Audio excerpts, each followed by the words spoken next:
perencanaan dana yang akan memberikan manfaat gitu ya pada masa yang akan datang.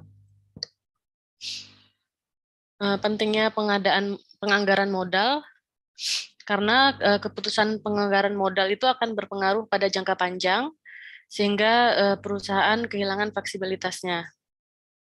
Kemudian, penganggaran modal yang efektif akan meningkatkan ketepatan waktu dan kualitas dari penambahan aktiva. Harapannya itu ada penambahan aktiva gitu ya pada suatu proyek. Kemudian penganggaran modal itu sangatlah penting. Hal ini karena perlu adanya penganggaran modal itu karena penganggaran modal itu nanti kita bisa mengestimasi berapa penambahan dan perluasan fasilitas yang kita butuhkan.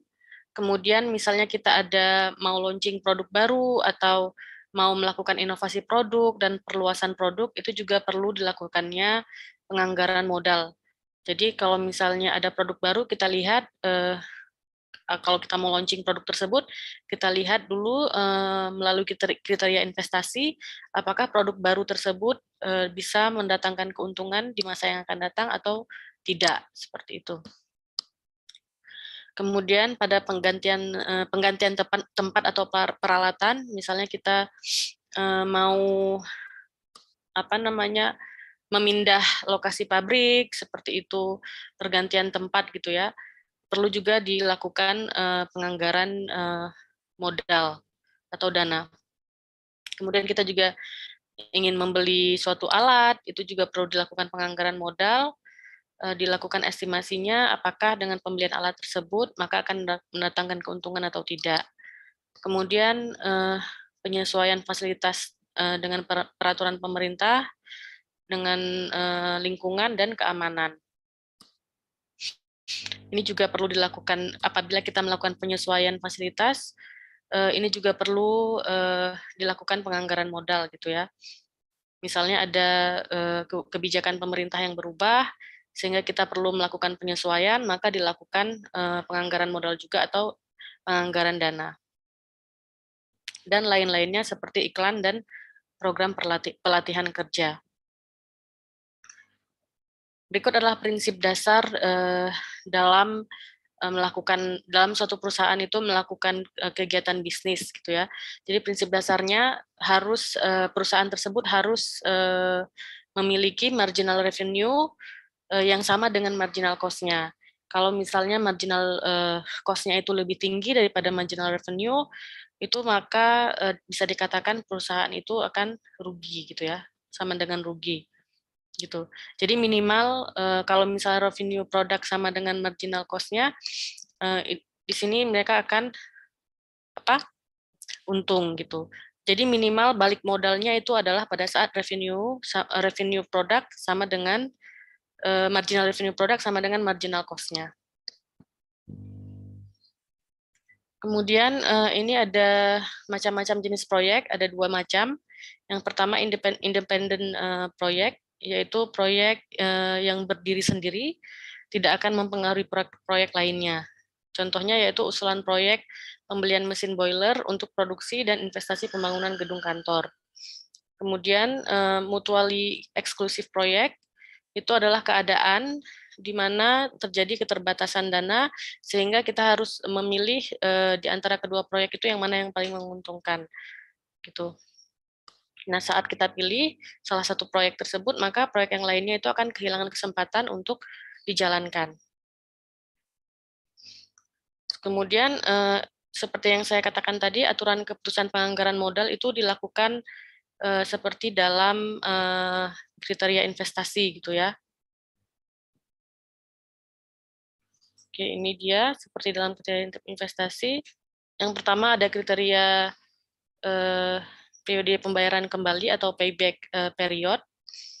Periode pembayaran kembali itu merupakan rentang waktu yang dibutuhkan oleh pendapatan bersih suatu investasi untuk menutupi biayanya. Rumusnya yaitu nilai investasi awal dibagi dengan arus kas dikali 1 tahun atau 12 bulan. Selanjutnya, keuntungan dari payback period ini yaitu mudah dimengerti dan bisa menyesuaikan dengan ketidakpastian. Kemudian kerugiannya ini dia tidak mempertimbangkan nilai waktu dari uang atau diskon faktornya, sehingga nanti pada saat kita melakukan nanti ada diskon payback period itu yang mempertimbangkan nilai waktu dari uang gitu ya. Nanti bisa kita lakukan diskon payback period selain dari perhitungan payback period ini. Kemudian kerugiannya itu memerlukan sebuah titik potong atau cut off point. Kemudian bias terhadap proyek jangka panjang. Jadi kalau misalnya proyek tersebut sebuah proyek yang jangka panjang, bisa jadi payback periodnya itu akan panjang. Jadi di payback period ini yang dikatakan sebuah proyek itu menguntungkan apabila dia payback periodnya lebih kecil gitu ya, atau hanya 2 atau 3 tahun gitu. Tapi kalau misalnya seandainya kita dihadapkan dengan proyek yang jangka panjang, bisa jadi keuntungan yang kita dapatkan itu payback periodnya itu tidak 1-2 tahun atau 5 tahun seperti itu. Nah, di payback period itu dianggap tidak layak gitu. Padahal sebenarnya karena proyek itu memiliki jangka waktu yang panjang. Kemudian tidak mempertimbangkan arus kas setelah titik potong. Oke, ini contoh perhitungan payback period. Misalnya kita ada proyek A dan proyek B. Perusahaan ABC ini melakukan investasi terhadap proyek A dan proyek B. Kemudian proyek tersebut merupakan proyek independen dan mutually eksklusif. Jadi kita harus memilih salah satu proyek dari proyek A dan proyek B ini untuk dijalankan. Tidak boleh keduanya dijalankan. Kita harus memilih karena sifatnya tadi mutually eksklusif. Kemudian investasi dikeluarkan pada awal tahun pertama. Ini tahun 0 ini investasi 100.000. Kemudian aliran kas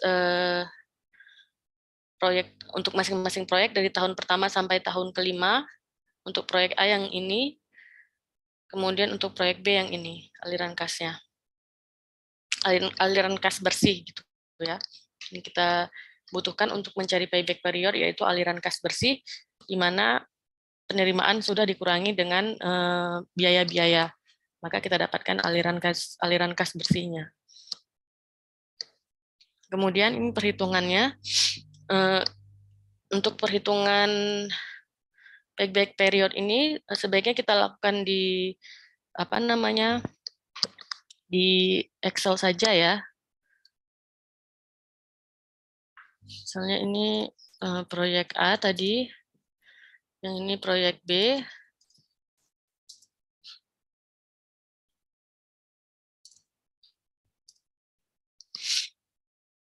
Proyek A tadi ini adalah aliran kasnya.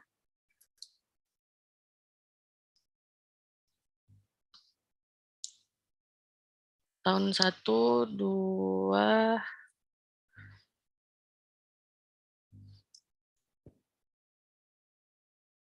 kemudian proyek B tadi 10, 30, 40, 50, 20.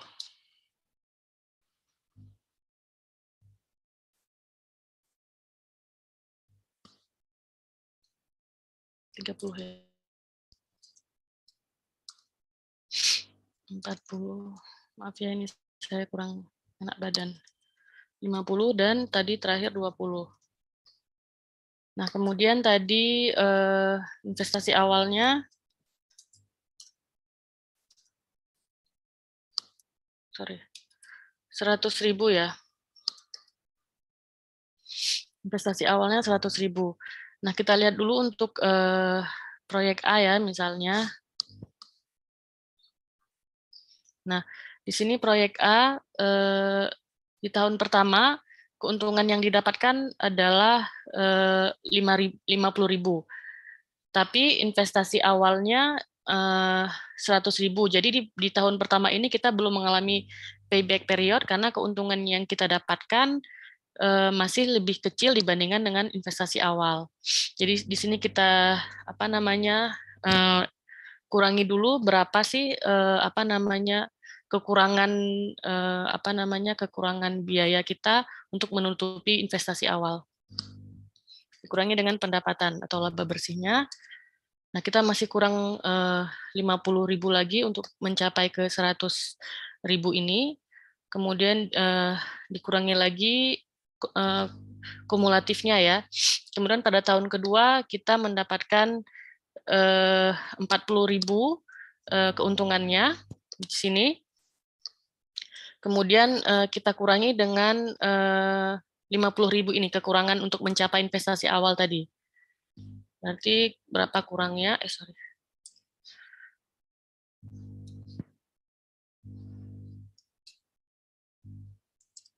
Kurangnya berarti kita kurangi ya 5.000 ini dikurangi dengan 40.000 pendapatan di tahun kedua atau laba bersih di tahun kedua, kekurangan 10.000 untuk mencapai 100.000 di tahun kedua, itu ya. Kemudian di tahun ketiga kita kurangi lagi.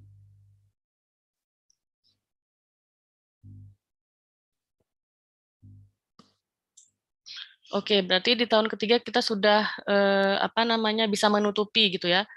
Karena investasi kita sudah bisa ditutupi dan dari laba bersih kita sudah mendapatkan 20.000 keuntungan yang sudah dikurangi dengan investasi awal. Nah, berarti sebenarnya di tahun sebenarnya ya payback period ini akan terjadi di antara tahun kedua dan tahun ketiga gitu ya. Jadi ini kita ambil saja dulu berarti payback periodnya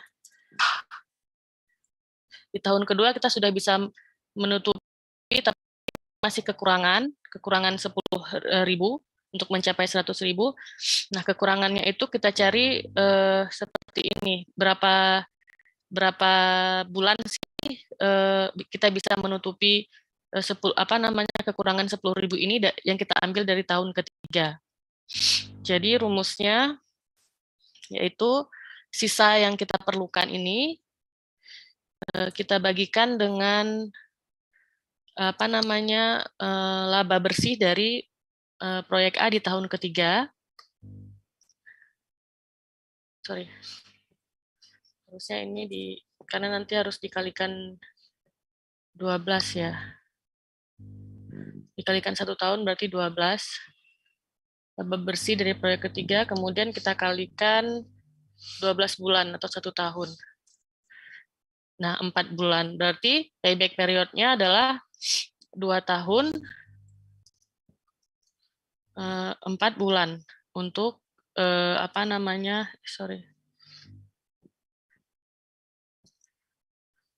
untuk proyek A.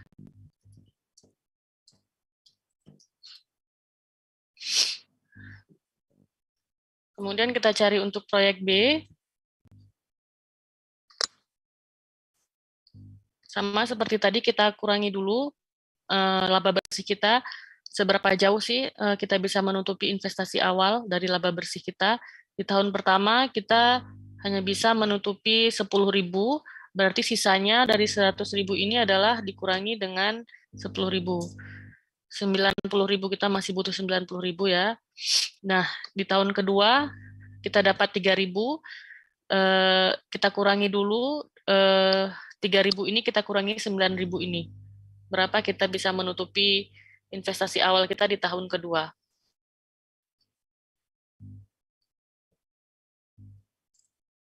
6.000, kita masih butuh 6.000 lagi. Kemudian di tahun ketiga kita mendapatkan keuntungan 4.000. Kemudian kita kurangkan dengan kebutuhan untuk menutupi investasi awal tadi. Di tahun kedua masih membutuhkan 6.000. Kita kurangi.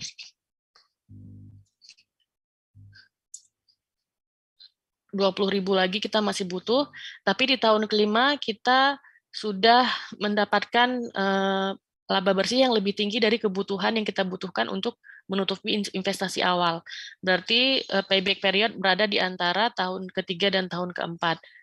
Nah, berarti bisa kita tuliskan di sini di tahun ketiga 3 tahun. Kemudian untuk bulannya kita bisa mencari seperti rumus tadi, nilai sisa di tahun ketiga dibagikan dengan keuntungan di tahun keempat, atau laba bersih di tahun keempat dikalikan dengan 1 tahun atau 12 bulan. Oke, berarti ini 3 tahun 4 bulan juga. Ini bisa kita, 3 tahun 5 bulan ya.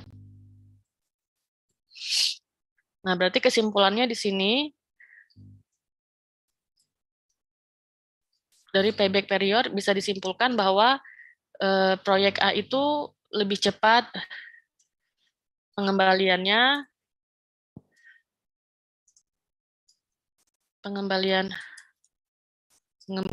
modal awal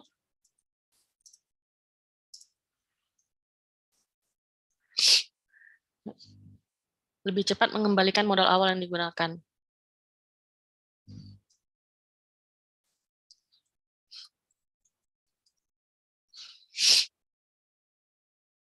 Jadi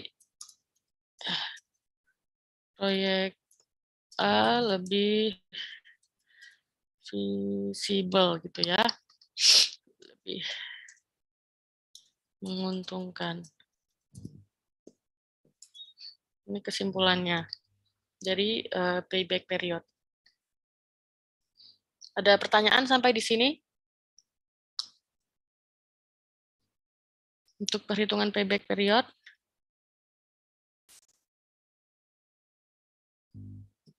Belum, Bu. Oke. Belum, Bu. Kita lanjut ya.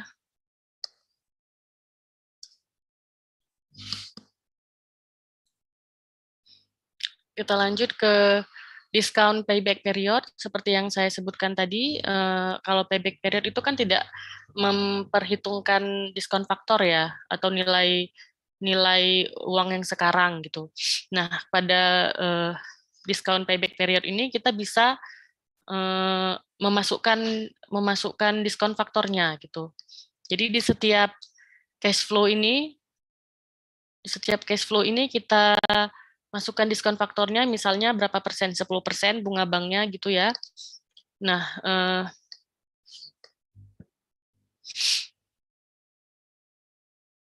misalnya ya, bunga banknya itu atau diskon faktornya itu, diskon rate-nya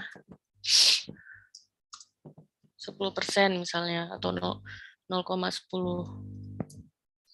Nah, nanti ini kita kalikan dengan untuk mendapatkan laba bersih dengan nilai sekarang dari laba bersih dari tahun 1 sampai tahun 5 itu dikalikan dengan nilai ini. Dibagikan ya. Di discount rate kan. Kalau rumus discount rate kan 1 dibagi dengan 1 ditambah R tambah R dipangkatkan dengan tahun gitu ya. T ini tahun. Misalnya berarti kita cari dulu diskon rate-nya. Diskon rate-nya berarti 1 dibagi 1 ditambah 0,1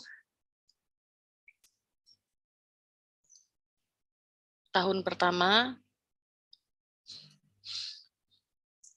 Ini diskon rate untuk tahun pertama. Kemudian dibagikan dengan ini. 5 dibagi dengan diskon rate-nya, kemudian cari lagi diskon rate untuk tahun kedua, karena untuk tahun kedua kan T-nya ini harus diganti ya, diganti dengan 2. Kemudian 40.000 dibagi dengan diskon rate tahun kedua, dan sebagainya sampai ke tahun kelima. Kemudian dilakukan perhitungan yang sama seperti pada saat kita melakukan perhitungan pada payback period tadi. Dicari sejauh mana sih keuntungan yang kita dapatkan setelah kita lakukan diskon rate untuk menutupi investasi awal. Kebayang nggak maksud saya?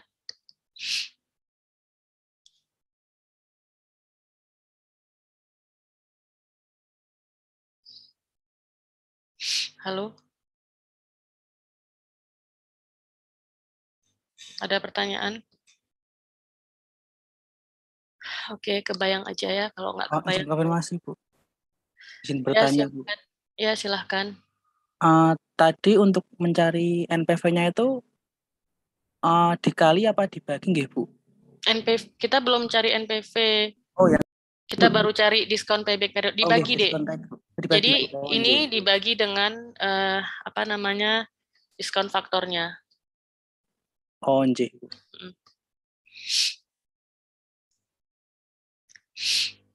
Oke. Sekarang kita cari NPV ya.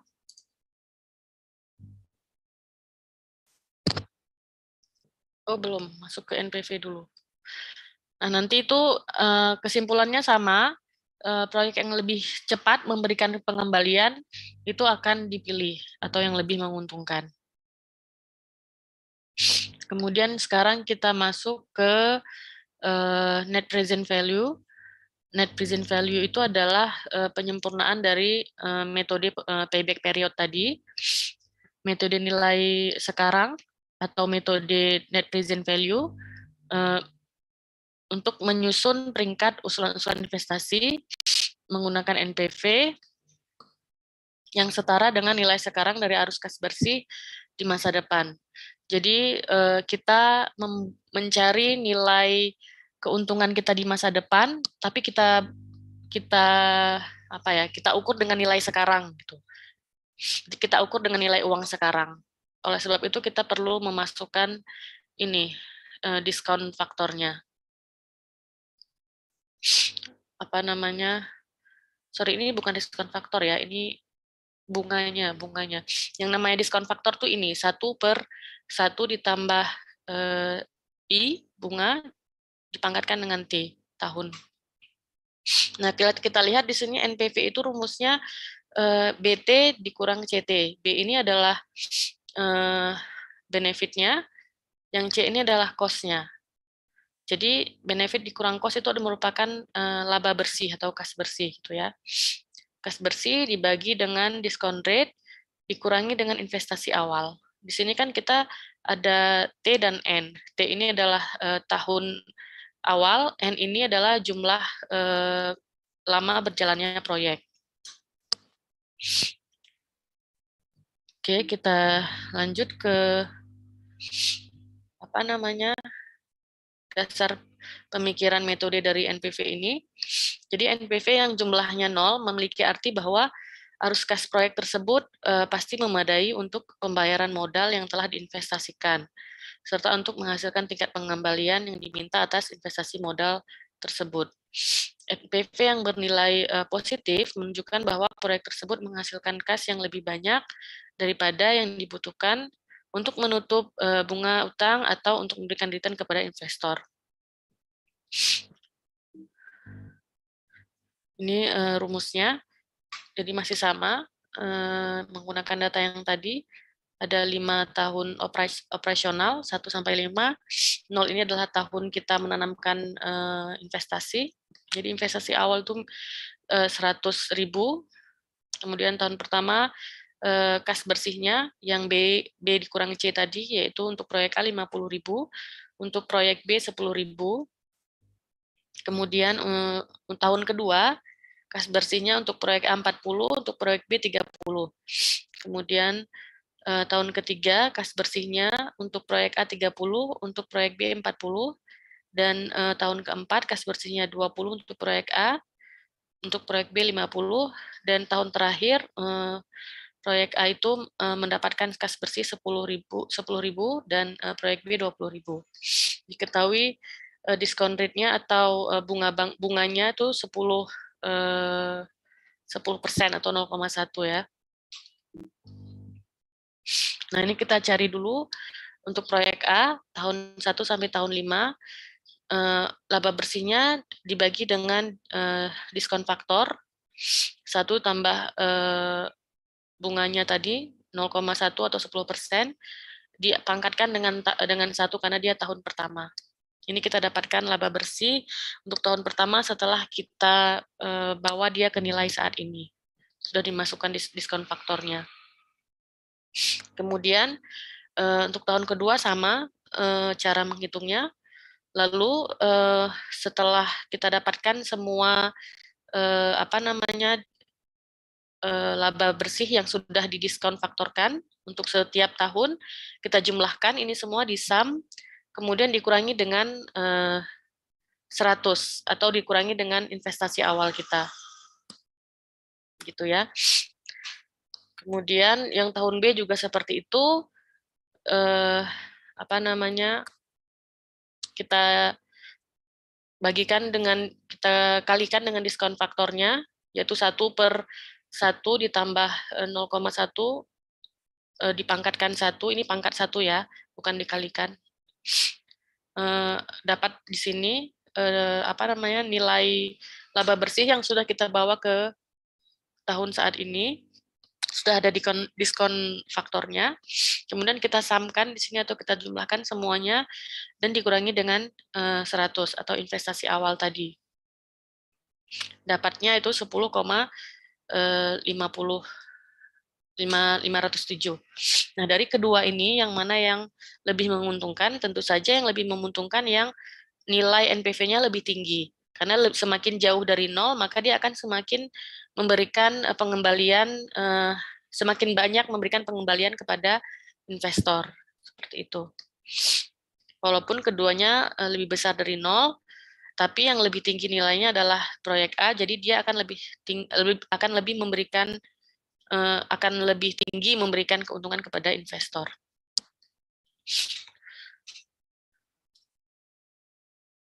Oke, ada yang ingin ditanyakan untuk yang NPV?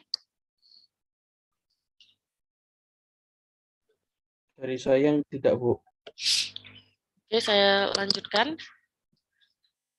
ke kriteria yang lain, yaitu internal rate of return, IRR.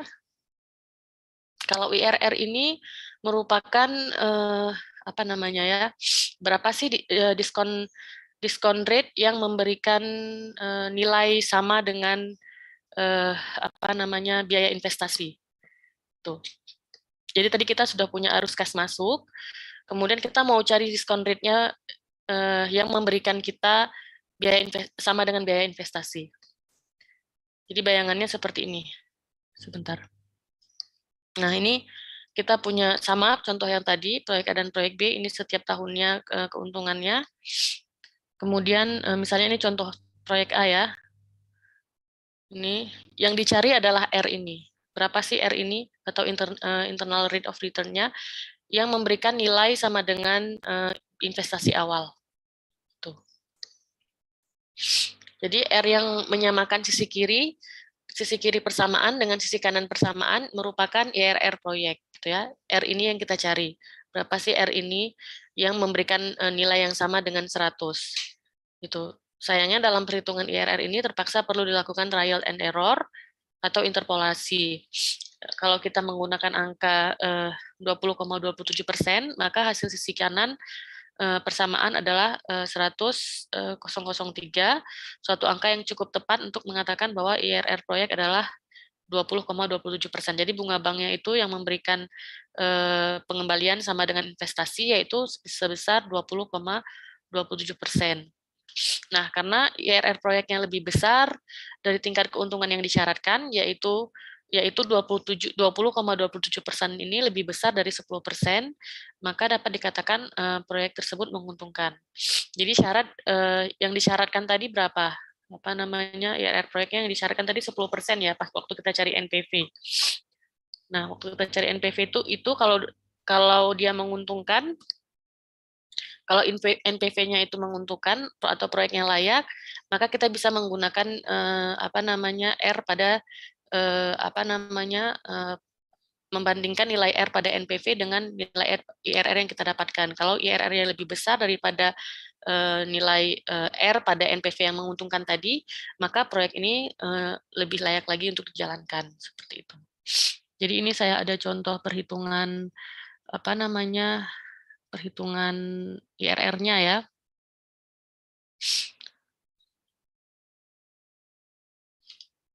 Ini perhitungan IRR-nya, misalnya kita coba trial dan error tadi. Misalnya di sini tadi 20 tadi ya. 20% ya. 0,20 berarti kita sum dulu berapa investasi awal, investasinya. Sorry, ini saya Bu Zora, ya. Sorry. minta tolong diperbesar Bu, tidak terlalu terlihat tulisannya kecil. Oke.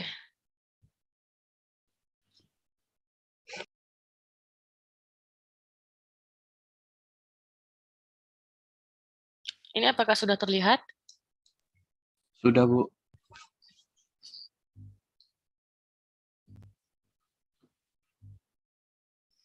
Nah, jadi ini adalah tahun berjalannya proyek. Sama seperti tadi. Kemudian ini adalah arus kas bersihnya untuk proyek A. Kemudian kita masukkan rumus yang tadi, yang ini. Nah, ini rumus ini, dan kita coba R-nya. Kita trial dan error R-nya yang bisa mendapatkan nilai 100.000 ini. Ini kan rumusnya ya, B2, ini B2, dibagi dengan 1 ditambah R-nya 0,20, dipangkatkan dengan 1, jadi hasilnya ini. Tuh. Kemudian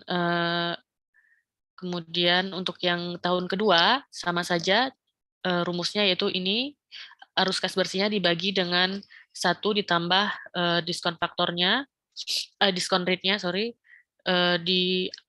dipangkatkan dengan 2, karena dia tahun kedua. Begitu seterusnya sampai tahun kelima, kemudian kita cari nilai totalnya apakah sama dengan investasi awal atau tidak, yaitu 100.000 ya tadi.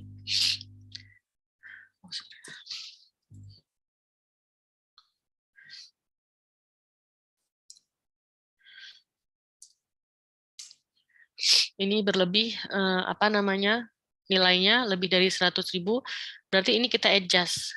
Kita kita masukkan angka yang berbeda-beda gitu sampai dia mendapatkan di sini mendapatkan nilai 100, tidak lebih dari 100. Jadi misalnya kita adjust ya, misalnya di sini 0,21 atau 21%, ini lebih sedikit, berarti dia di sekitar 20 tadi, 21 misalnya masih ada lebihnya. Misalnya tadi kita dapat 20,17 ya. Nah, 0,2017 masih tinggi juga. Kalau 8 masih tinggi juga. Kalau 4 lebih tinggi lagi ya. 8 tadi sudah 9. Berarti 27 tadi ya. Nah, ini dapat 100.000 3 di ujungnya. Berarti sudah sangat mendekati, mungkin ini bisa kita jadikan tingkat diskon rate yang bisa menghasilkan sama dengan nilai investasi awal. Gitu. Nah, ini ya cukup mendekati 20,27%. Ini 20,27% ini lebih tinggi dari 10% atau diskon rate yang kita pakai pada NPV yang menguntungkan tadi. Maka bisa dikatakan bahwa dengan IRR yang segini, proyek ini sangat layak untuk dijalankan. Ini untuk yang proyek A gitu ya. Yang proyek B bagaimana? Coba kita cari ya. Proyek B tadi ini kasnya.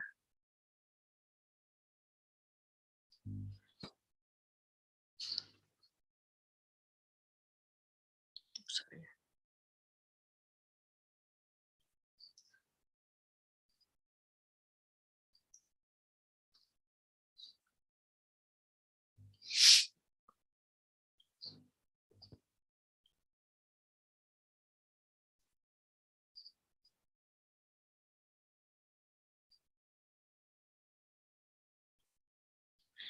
Ini IRR yang A, coba kita cari IRR yang B. Nah, sekarang kita kalikan dulu dengan diskon faktornya, kalikan. Yang ini yang ini ya. Ini dikali dibagi kali 1 per atau dibagi ya. 1 tambah sebentar, kita harus mengestimasi kira-kira berapa sih IRR untuk B ini. Misalnya kita estimasi ya 0,20 juga. Nanti kalau berlebih bisa kita adjust lagi, kita naikkan atau kita turunkan.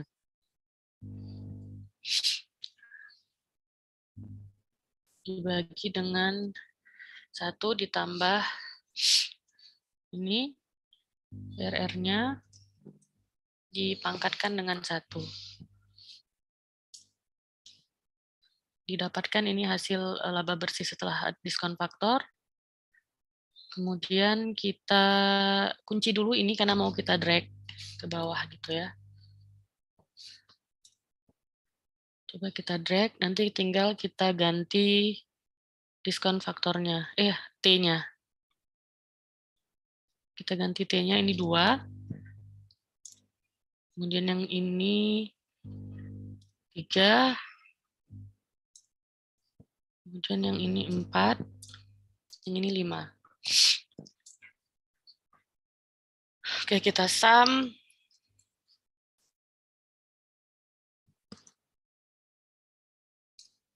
Sorry.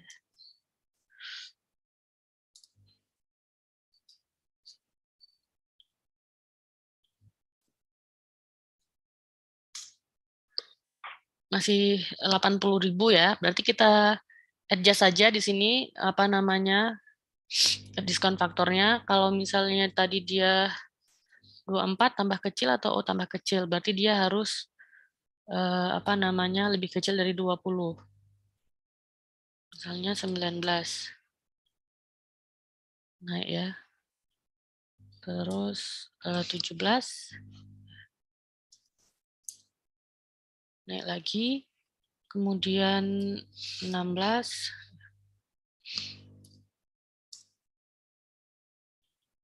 Mungkin 13. Sudah lebih. Mungkin di antara 13 dan 14 ini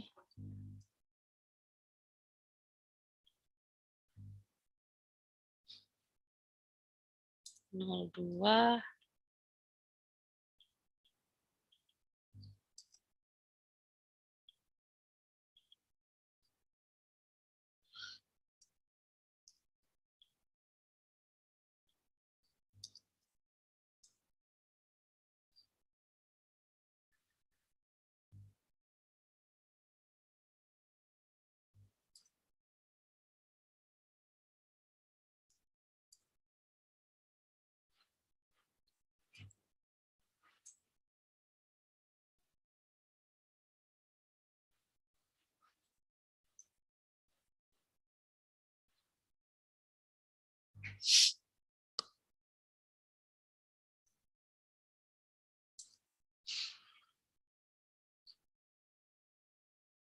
Makin turun ya ini.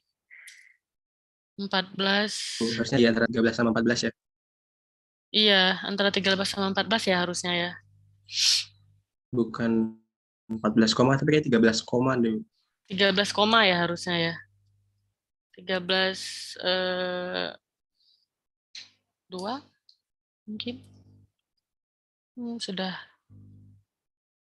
1.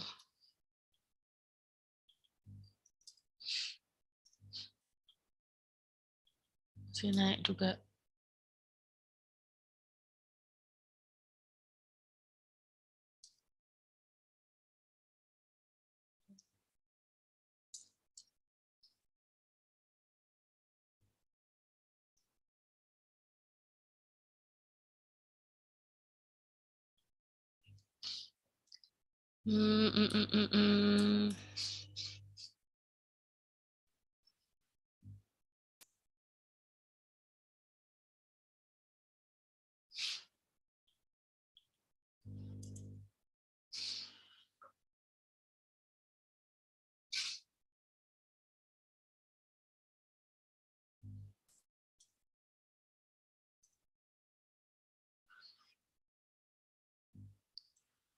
Pokoknya di antara inilah ya, harus dicoba satu-satu.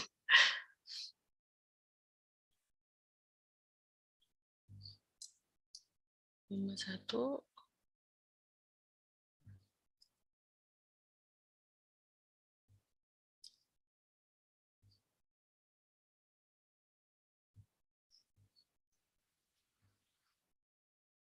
Ya, mungkin segini. 13,57. Tetap lebih tinggi yang A, berarti yang A ini yang lebih baik untuk dipilih gitu ya.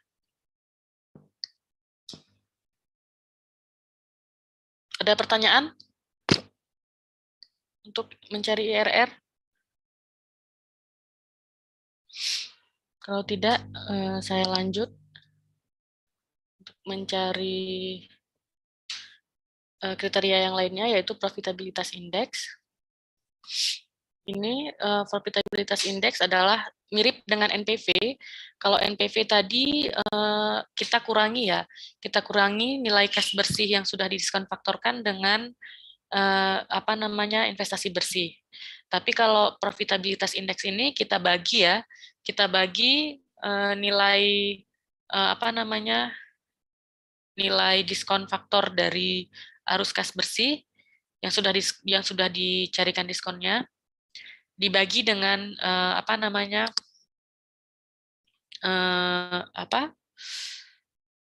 dibagi dengan investasi awal gitu ya. Yang tadi kalau yang NPV dikurang, kalau yang ini dibagi. Jadi rumusnya seperti ini. Ini IP. Jadi ini untuk proyek A. Untuk proyek A. Tadi misalnya diskon faktornya 10 tadi ya. Di sini ya tadi. Oh, tadi kita belum cari NPV ya. NPV sudah ada di sheet, sudah ada di PowerPoint, jadi tidak ada di sheet ini.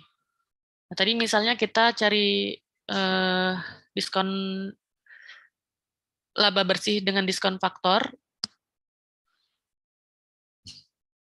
dengan menggunakan diskon rate-nya tadi 10, 0,1 sesuai yang di soal. Di soal ini.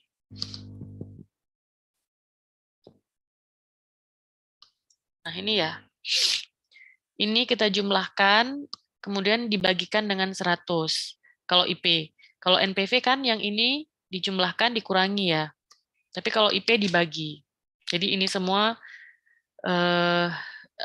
dijumlahkan, kemudian dibagi dengan investasi awalnya.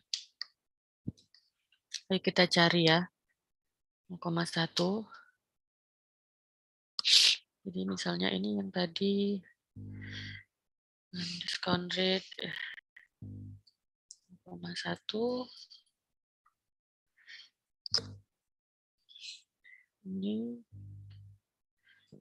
kita bagi dengan 1 ditambah diskon rate-nya, kemudian tahun dipangkatkan dengan tahun 1.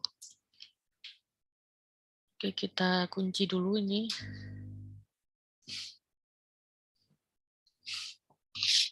Biar bisa kita drag ke bawah. Oke, tinggal diganti rumusnya. Yang ini 2. Yang tahun ketiga diganti dengan 3. Tahun keempat diganti dengan 4. Kemudian tahun kelima diganti dengan 5. Oke. Future value ya. Kita cari future value-nya. Sum. Semua ini.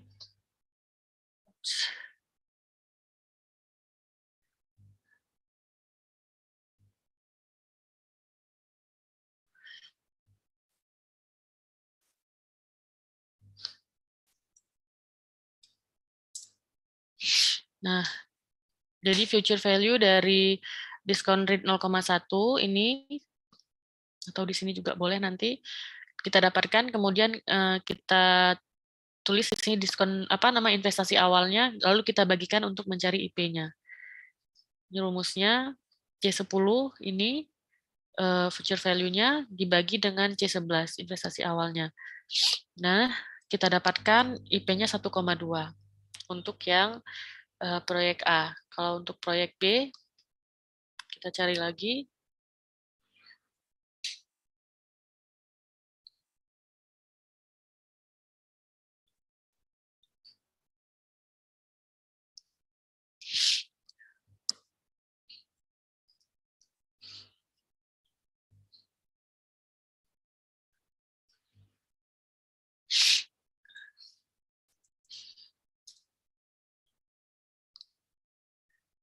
Kita kunci dulu.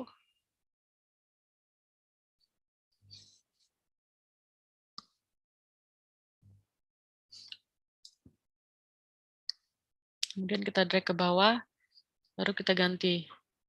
Untuk tahun kedua dipangkatkan 2, tahun ketiga dipangkatkan 3, keempat pangkatkan 4, yang kelima, kok hilang? Pangkatkan 5. Kemudian kita cari yang proyek B.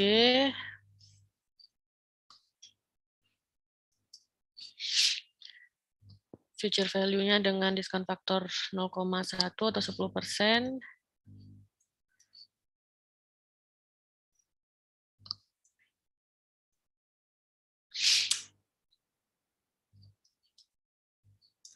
Kita bagi. Di 10 dibagi dengan... Kenapa ini? Kok nggak bisa sih? Yaudah ini aja, sama. Oke, 1,1.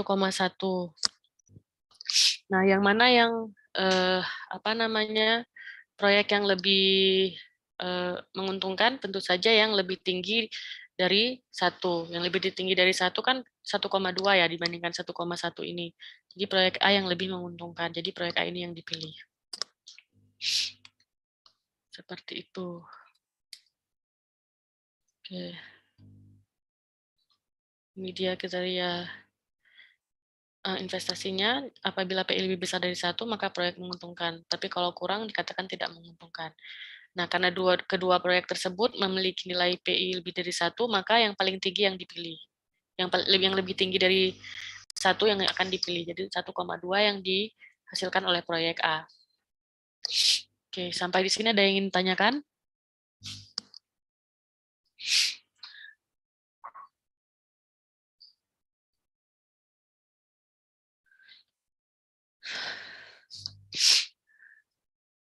Belum ada, Ibu.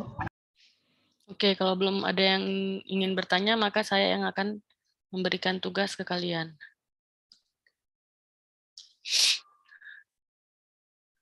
Sebentar ya. Jadi tugasnya adalah tugas kelompok, minggu depan dipresentasikan.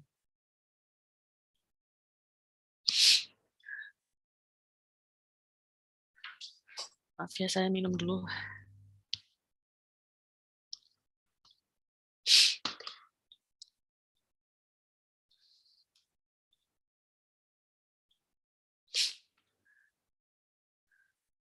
Oke, apakah sudah terlihat? Sudah, Ibu. Maaf ya kalau ini bikin sakit mata, tapi ini untuk membedakan satu kelompok dengan kelompok lainnya. Nah, untuk kelompok pertama itu setiap kelompok minimal ada 5 anggota, tapi ada satu kelompok yaitu kelompok terakhir yang anggotanya ada 6. Nah, setiap kelompok itu harus mengerjakan soal. Ini soalnya beda-beda. Kemudian diketahui biaya kasnya, penjualan untuk penjualan dan biaya kas yaitu ini untuk kelompok 1 ini tahun pertama, tahun kedua, tahun ketiga, tahun keempat sampai tahun kelima. Tentu saja untuk mencari aliran kas bersih harus dikurangi dulu ya penjualan dengan biaya kasnya. Kemudian ini investasi awalnya 16 juta untuk kelompok pertama, kemudian umur ekonominya ini 5 tahun ya, bukan 4. Karena di sini ada 5 tahun tanpa nilai sisa. Jadi di akhir itu tidak perlu ditambahkan dengan nilai sisa pada saat pencarian future value-nya yang sudah didiskon faktorkan. Kemudian penyusutannya dengan metode garis lurus. Ada biaya modal, ini adalah R-nya atau discount rate-nya. Kemudian ada pajak lagi, pajak keuntungan 40%. Jadi untuk mendapatkan nilai bersihnya nanti itu harus dikurangi dengan penyusutan, dikurangi juga dengan keuntungan, pajak keuntungan. Nah, untuk mencari NPV ini adalah R-nya. Discount rate-nya 10%. Nanti cari payback period.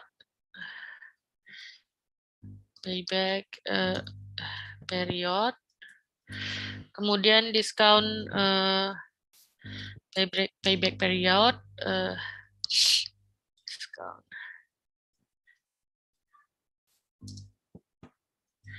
Kemudian cari NPV, IRR, dan IP-nya. Dari soal di atas ya. Jadi masing-masing kelompok ini soalnya berbeda. Kemudian cari kriteria ini. Dan tarik kesimpulan apakah rencana pembelian mesin baru itu menguntungkan atau tidak untuk perusahaan. Oke, sebentar ini ada pertanyaan? Bu, izin bertanya, Bu. Sama konfirmasi. Ya, silakan. Yang Excel sebelumnya apakah boleh di-share gitu? Saya masih agak bingung lagi. Ya, nanti saya share. Oh, maksudnya di-share sekarang, di-share screen atau di-share di Google Classroom? Di-share screen, Bu. Masih ada beberapa yang belum. Oke.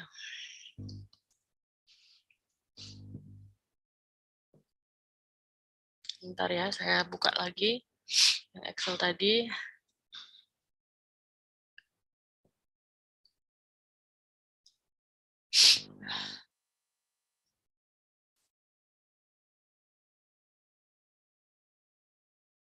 Sudah saya close, jadi harus dibuka ulang.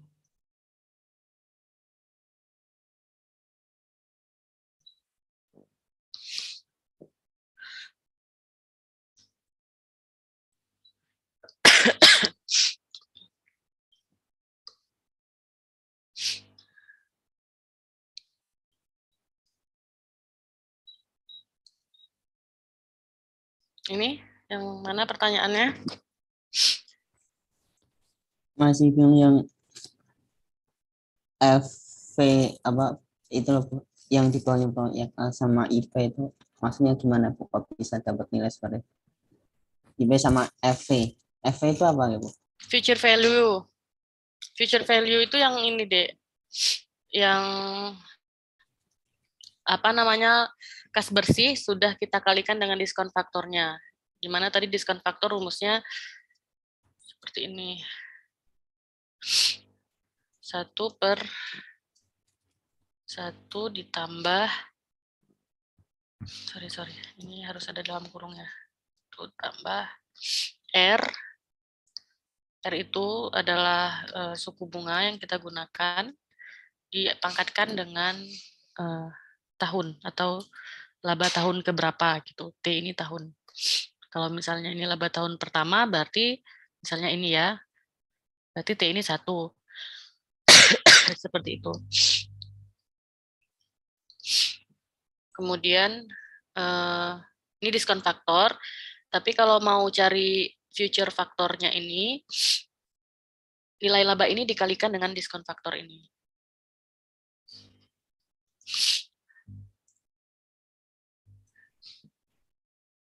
Berarti kalau itu di penjumlahan dari perkalian itu ya, Bu?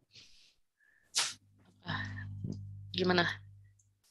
Kalau yang FV.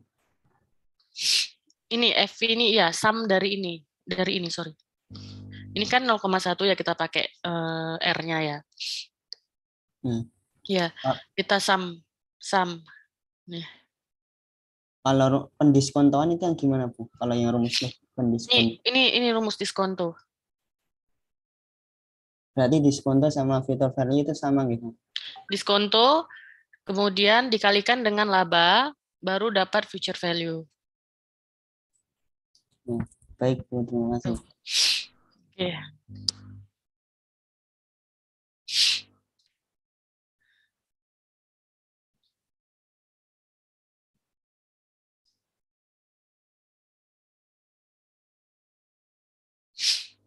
Oke.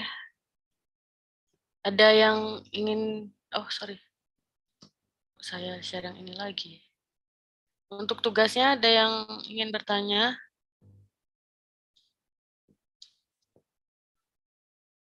Deadline-nya kapan gitu? Oh, berarti langsung di Putus-putus, Dek. Ya, deadline-nya itu minggu depan. Jadi minggu depan kalian presentasi buat PowerPoint-nya, dan saya mau spreadsheet-nya juga dibuat. Jadi nanti yang dikumpulkan spreadsheet dan PowerPoint. Nah, untuk spreadsheet-nya kalian harus membuat ini soal. Jadi soalnya apa? Ini tadi sampai tahun keempat ya. Sorry. Ya, soalnya apa, terus nanti pengerjaannya seperti apa. Untuk IRR, kemudian net present value-nya, kemudian hasilnya nanti ada kesimpulannya. Jadi payback period-nya berapa, diskon payback period-nya berapa, present value-nya berapa, IRR-nya berapa, PI-nya berapa. Kemudian dijelaskan maksud dari hasil ini, penjelasannya apa. Kemudian kesimpulannya apa. Gitu.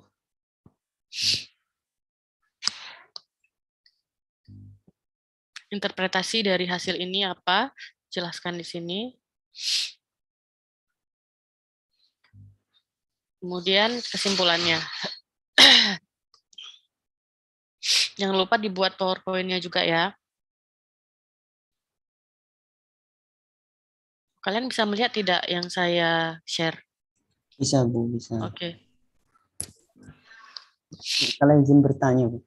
Ya, silakan. Kira-kira kalau semisal rumusnya itu dibuat penjualan didiskontokan dulu, kemudian biaya didiskontokan dulu, kemudian baru dikurangi, itu apakah sama dengan dikurangi dulu baru didiskontokan gitu?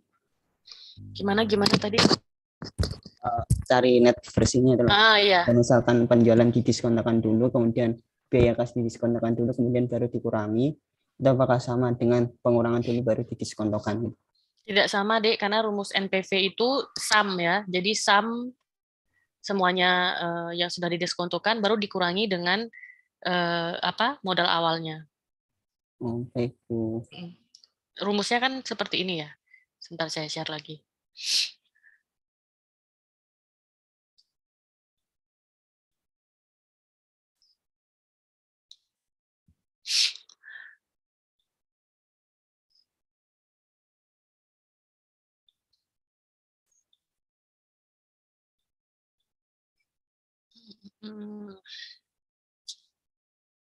Mana ya tadi?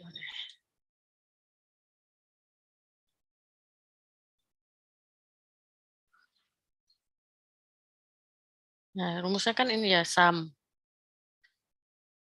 sigma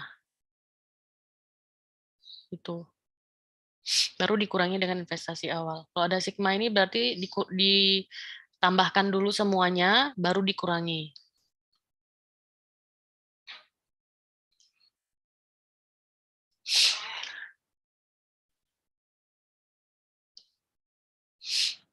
Oke, sudah jelas?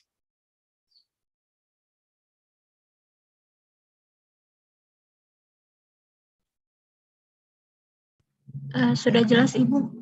Ibu boleh mungkin nanti perhitungan Excel yang tadi boleh di-share juga Kak Bu. Ya, nanti saya bagikan juga yang perhitungan Excel-nya. Baik, terima kasih Bu. Oke. Oh ya, selamat ya Amira sudah lulus exchange programnya ke Korea ya, Korea Selatan ya. Iya Ibu, terima kasih Bu. Iya. Nanti kapan itu mulainya? Mulainya semesternya dimulai 1 September Bu. Jadi mungkin berangkatnya akhir Agustus. Akhir Agustus sampai Sampai Desember 31 itu kalau semesternya. Oke. Ya, biasanya gitu. Di sana apa? Itu udah masuk fall atau spring semester? Ingat saya fall Bu. Fall semester ya. Iya. Ya. Oke, sukses ya Amira. Alhamdulillah tahun ini itu sudah dibuka border negara-negara yang menawarkan pertukaran pelajar gitu ya. Jadi sudah bisa langsung berangkat ke lokasi diadakannya perkuliahan gitu. Kalau yang tahun lalu kan memang ada juga beberapa teman yang ikut exchange program ke Korea juga ya, Adisti dengan Pipin ya kalau nggak salah. Tapi itu masih online karena masih pandeminya masih tinggi. Alhamdulillah tahun ini sudah dibuka bordernya dan sudah bisa langsung berangkat ke sana. Itu nanti konversinya 20 SKS atau gimana Dek kemarin? Pilih pilih mata kuliahnya. Untuk mata kuliahnya maksimal ambil 4 mata kuliah, tapi balik lagi ke fakultas Bu untuk konversi, tapi maksimal bisa diambil 20 karena kayak considering saya keluar negeri dan lain-lain seperti itu Bu. SKS-nya berapa kalau masing-masing mata kuliah yang ditawarkan di sana? Kalau mata kuliahnya nggak ada spesifik jumlah SKS ya Bu, jadi kayak nggak ada kreditnya ya? Nggak ada. Oke, berarti nanti memang dari fakultasnya ya yang memberikan kredit untuk tiap mata kuliah. Oke, selamat sekali lagi Amira. Teman-teman yang lain silahkan apply pertukaran pelajar juga. Apalagi sekarang ya itu sudah dibuka bordernya, jadi bisa belajarnya tuh bisa lebih seru ya menurut saya karena kita experiencing bukan hanya sistem pendidikan yang baru tapi juga culture baru, teman baru, lingkungan baru pasti lebih seru kalau menurut saya. Jadi kalau ada kesempatan di semester depan silakan coba pertukaran pelajar gitu. Kalau ada yang mau pertukaran pelajar ke kampus lain juga bisa. Nanti kalau nggak salah saya pukul 13.15 ya ada sosialisasi dari PKP